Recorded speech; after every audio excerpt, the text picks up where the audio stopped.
ঝন্টু বড়াই খুব স্পেসিফিক প্রশ্ন। এবার একটা বাড়াবাড়ির জায়গায় চলে যাচ্ছে। হিন্দুদের বোধহয় প্রোটেকশনের জন্য একটা হোমল্যান্ড প্রয়োজন, তা সে হিন্দু রাষ্ট্র হোক বা পশ্চিমবঙ্গে নির্দিষ্টভাবে কোনো আইন এনে এই জিনিসটা করা হোক। আপনার কি মনে হয়? না, তুমি আজকে এই প্রতিবেদন দেখাচ্ছিলে, আমি ভাবাতুর হয়ে গেলাম। দেখো, আমিও তো উদ্বাস্তু ঘরের ছেলে। আমার উদ্বাস্তু হওয়ার যন্ত্রণাগুলো একটি উদ্বাস্তু ছিন্নমূল মানুষই জানে, যে তাদের রুটটা নতুন জায়গায় প্রতিস্থাপিত হলেও সেটা কতটা নড়বড়ে হয়। তোমারও নিশ্চয়ই সে অভিজ্ঞতা আছে। তারপরে যদি আরেকটা উদ্বাস্তু হওয়ার যন্ত্রণা আমার পরবর্তী প্রজন্মকে ছুটে বেড়ায়, কামড়ে বেড়ায়, তাড়া করে, তখন কেউ সুস্থ থাকতে পারে না। ময়ূক, আজকে এই চ্যানেলে তোমাদের এই অনুষ্ঠানে একাধিকবার আমি আলোচনা করে গেছি যে এমন একটা পরিস্থিতি কোনায় কোনায় বাংলায় তৈরি হচ্ছে যেটা ভয়ানক, এবং হিন্দু সম্প্রদায়, হিন্দু তো ব্যাপক অর্থে একটা সংস্কৃতি, এই সংস্কৃতিটা কিন্তু সাংঘাতিক পরিমাণে থ্রেটেন।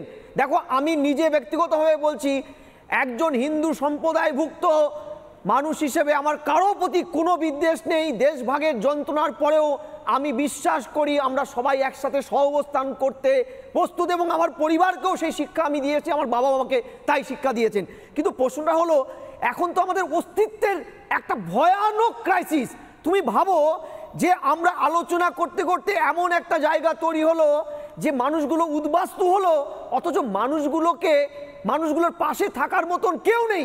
গতকাল মুখ্যমন্ত্রী একটা সভা করলেন কলকাতার বুকে, প্রথম থেকে লাস্ট পর্যন্ত তিনি দোষীদের খুঁজে বেড়ালেন, কখনো স্বরাষ্ট্রমন্ত্রী, কখনো প্রধানমন্ত্রীর মধ্যে, কখনো বিএসএফ এর মধ্যে, কখনো সিআরপিএফ এর মধ্যে, কিন্তু একটাবার ময়ূক বলেছে এই উদ্বাস্তু মানুষগুলোর কথা? উনি একটাবার বলেননি। তাহলে প্রশ্ন হচ্ছে, সংবিধানের প্রধান, যিনি সংবিধানের বইটা নিয়ে শপথ নিয়েছেন তোমার আমার প্রত্যেকের ভোটে, তিনি যদি এই মানুষগুলোর কথা না ভাবেন, পক্ষান্তরে তো আরো কয়েকটা অঞ্চল থেকে আমাদের উদ্বাস্তু হওয়ার বিপদ ঘণ্টাটা উনি বাজালেন।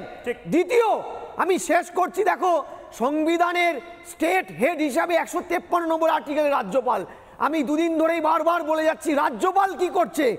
রাজ্যপাল শুধু সংবিধানের প্রধান নয়, তার 159 নম্বর আর্টিকেল 163-তে পরিষ্কার বলা আছে তিনি সক্রিয় শাসক, তিনি ক্যাবিনেটের পরামর্শ মানতে বাধ্য নন। এবং এই যেই ঘরটায় তুমি আজকে গিয়েছো রাজভবনে, সেখানে এমনও রাজ্যপাল ছিলেন যিনি ব্যক্তি মানুষ হিসেবে শাসকের উপরে গিয়ে সিদ্ধান্ত নিয়েছেন। লাস্টতম যার উদাহরণ গান্ধী, এই যে তোমার গোপালকৃষ্ণ গান্ধী, যিনি ইলেকট্রিসিটির, যখন ঘন ঘন ইলেকট্রিসিটি হচ্ছে বামফ্রন্টের সময়, তিনি লাইট অফ করে মানুষের জীবন যন্ত্রণার শরিক হয়েছিলেন। তাহলে আজকে সাংবিধানিক প্রধান কেন অতি সক্রিয় হচ্ছেন না, যেখানে রাজ্যের শাসক দল একচোখা হরিণের মতন সিদ্ধান্ত নিচ্ছেন একের পর এক জনপদ শূন্য করে দেওয়ার যে ব্লুপ্রিন্ট জেহাদি একটা জঙ্গি গোষ্ঠী তৈরি করছে, তাদেরকে তিনি প্রশ্রয় দিচ্ছেন, মদত দিচ্ছেন, শক্তি যোগাচ্ছেন, তার পুলিশ সন্তর্পণে তাদেরকে লালিত পালিত করছে। তাহলে রাজ্যপাল কেন, শাসকবর্গের অন্যতম পিলার, তিনি চুপচাপ বসে থাকতে পারেন না? তিনি রাজধর্ম তা বলে না, সংবিধান তা বলে না। অন্তত এই রাজভবনে একাধিক রাজ্যপাল, তারা কিন্তু এরকম উদাহরণ রাখেনি। ভৈরব দত্ত পাণ্ডে, যিনি কিন্তু চোখে চোখ রেখে বামফ্রন্টের অনৈতিক কাজের প্রতিবাদ করেছিলেন, গোপালকৃষ্ণ গান্ধীও করেছেন। আমি আশা করছি এই মানুষগুলোর স্বার্থে রাজ্যপাল অন্তত সক্রিয় হোক। মুখ্যমন্ত্রী কিচ্ছু করবেন না।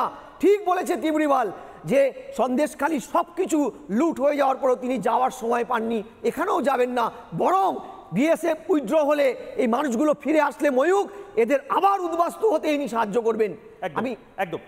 আমি রূপা গাঙ্গুলি এবং কামাল হোসেনের কাছে যাওয়ার আগে আবারও বলছি, একবার আপনাদেরকে বলতে চাই, কিছু মিনমিনে মিডিয়া তারা হেডলাইনটাকে পেছনের দিকে নিয়ে যাওয়ার জন্য, হিন্দুদের কান্না পেছনের দিকে নিয়ে যাওয়ার জন্য, হিন্দুদের রিফিউজি ক্যাম্পে থাকা পেছনের দিকে নিয়ে যাওয়ার জন্য, হিন্দুরা যে এখনও পশ্চিমবঙ্গে উদ্বাস্তু হয়ে আছে পেছনের দিকে নিয়ে যাওয়ার জন্য, জেহাদি তাণ্ডবে মালদা মুর্শিদাবাদের কি অবস্থা হয়েছে সেটা পেছনের দিকে নিয়ে যাওয়ার জন্য একজন নেতার একটি ব্যক্তিগত সিদ্ধান্ত, একটি বিয়ের সিদ্ধান্ত, সেটাকে সামনে নিয়ে আসতে চাইছেন এবং সেটা নিয়ে তারা ও বাবা তিনি বিয়েতে কি খাবেন, কি পোশাক পরবেন, কার সাথে বিয়ে করছেন, কিভাবে বিয়ে করছেন, কোথায় যাচ্ছেন, কখন হচ্ছেন, এই সমস্ত কিছুকে সামনে নিয়ে আসতে চাইছে ডিস্ট্র্যাক্ট করার জন্য, মমতা বন্দ্যোপাধ্যায়কে রিলিফ দেওয়ার জন্য। কারণ মমতা বন্দ্যোপাধ্যায় এবং তার ক্যাবিনেট এবং তার সরকার এবং তার পার্টির সবচেয়ে বড় অস্বস্তির কারণ এই মায়েদের কান্না। কোন মায়েদের কান্না?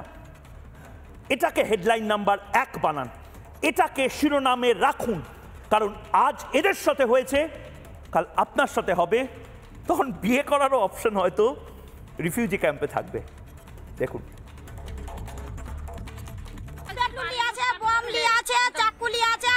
হিন্দুর ঘরে একটা অস্ত্র লিয়া নাই, তাও আমরা এইভাবে চুপ করে কাঠে আছি, তাও অশান্তি করছে, চুল ধরে টানছে, হাত ধরে টানছে, বম চালাইছে। হিন্দুকে রেপ করবো, হিন্দুর বাড়ি ঘর পুরাবো। রেপ করবে কেন? বলছে কি না হিন্দুর মেয়েকে রাখবো না। এত জোর হাত করছি, তাও গরু বকরি খুলে নিল, আর টাকা গালাকে নিয়ে নিয়েছে, সোনার নাকের গালাকে নিয়ে নিয়েছে, ভালো ভালো শাড়ি নিয়ে নিয়েছে, তাও ফের এইভাবে হাত জোর করছি, তাই ভাবে হাত ধরছে, গায়ে হাত দিতে আসছে, এরকম করছে, অশান্তি করে চুলের মুঠি ধরছে যখন না পারছে, এইভাবে চুলের মুঠি তাও ধরেছে। আরো মুখ খারাপ করে গাল দিচ্ছে, ডাকছে আমাদেরকে, বলছে যে মেয়ের ছেলে আছে তো টেনে নিয়ে আয়। ভয় লাগছে না? ভয় লাগছে, কি ভয়ের জন্য পালিয়ে ভয় লাগার জন্য বলছে মেয়েদেরকে আমরা পালিয়ে আসলাম। ঘরে গরু বাচ্চা টাচ্চা যা আছে সব কিছু চিচড়ে বার কর। হ্যাঁ ওটা বলা হচ্ছে, বলছে তোমরা ইজ্জত দিয়ে দাও আর আমাদের দিকে চলে আসো, নিজের নিজের স্বামী সবকে বাঁচাও।